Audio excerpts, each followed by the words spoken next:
didn't plan on videotaping this. Didn't really think about it. But I'm trying to, so to speak, stabilize.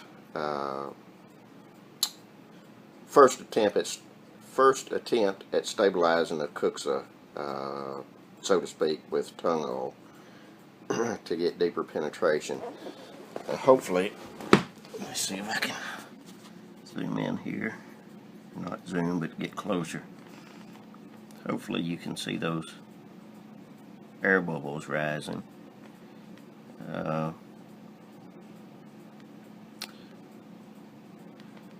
It got the Kuksa submerged in the tongue oil and got a vacuum pulled on it, and all those little bubbles are the air coming out of the wood. But we've been talking about stabilizing on the forum, and I don't really have a need for stabilizing using resins, and I know that my thinking on finishing with tongue oil is backwards to what some people think. Some people don't agree with submerging at all. They only want a thin film of finish on the outside of a Kuksa or spoon, whatever they're carving, making.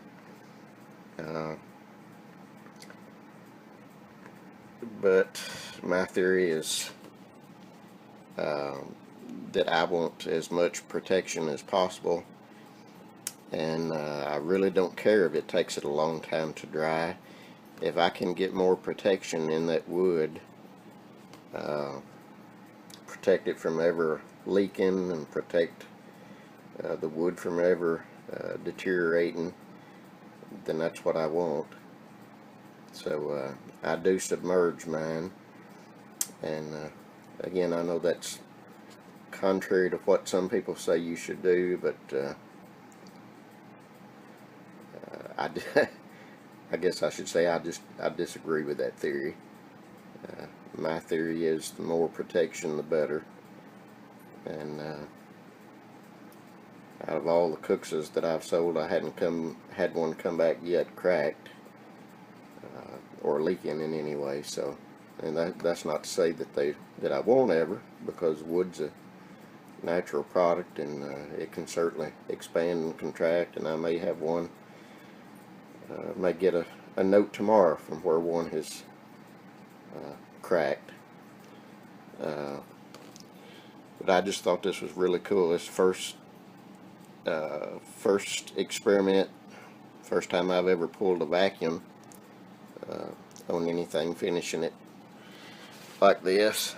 And sorry if the video's shaky. I'm just holding my phone to take the video, and just thought you guys might enjoy seeing it. Let's see if I can grab this and show you.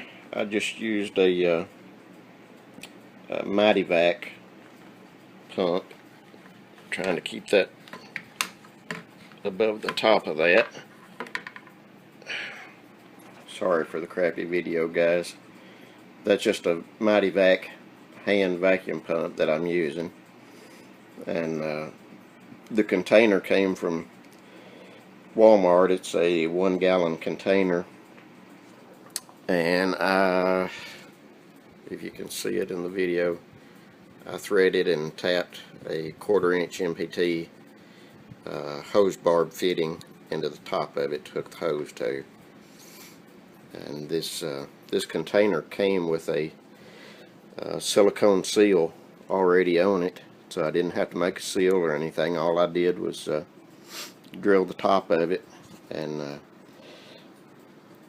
I drilled it, threaded it, used some silicone around the threads to help get a good seal, and it seems to be working great. I am losing a little bit of vacuum somewhere, but this pump that I have is, gosh, I don't know, probably 10-15 years old, so it could just be in the pump itself. So every once in a while I have to pump it back up. But let me see if I can set this phone down here, and I'll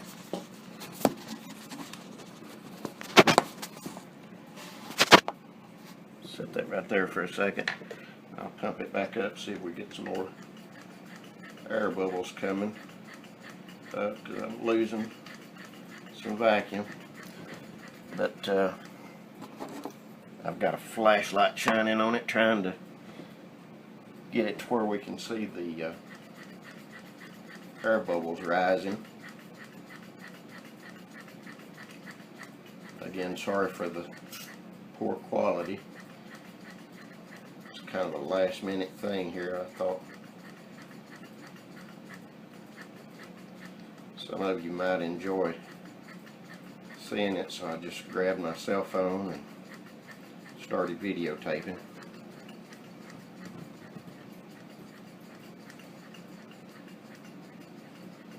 Hopefully that little flashlight shining down through the top of it, you can see those air bubbles rising. And that is about 16.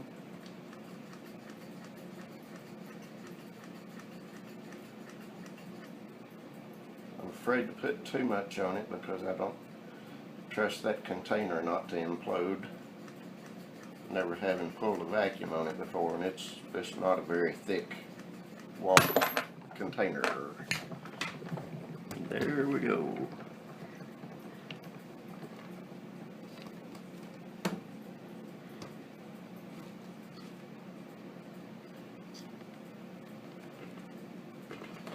Yeah, I don't think my container ruptured.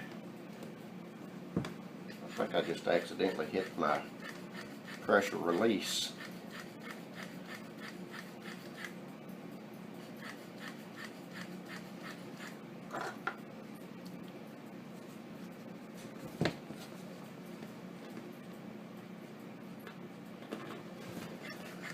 Okay, video may end up being a little bit longer than I thought it might be.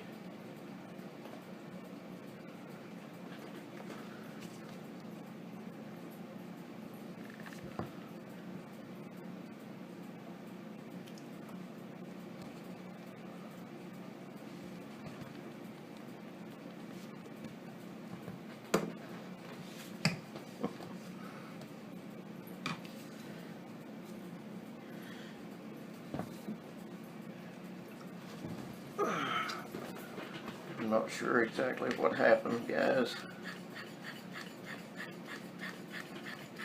Again, sorry for the poor quality. It definitely needs a relief valve on it to be able to open the pressure up, back up slowly.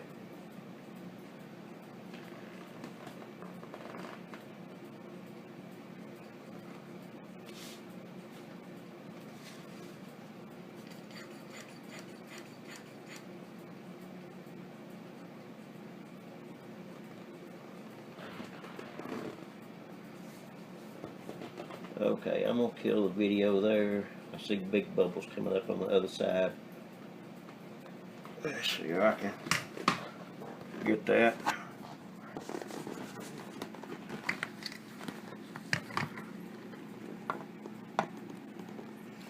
Got big bubbles coming up on the other side over here. So that may be a crack in the bottom. So I'm going to kill the video and try to salvage about $60 worth of tongue hole. Here's what's left of my homemade vacuum chamber, and trying to get the light where you can see that crack right there in the middle. Goes right across the center of it, left to right.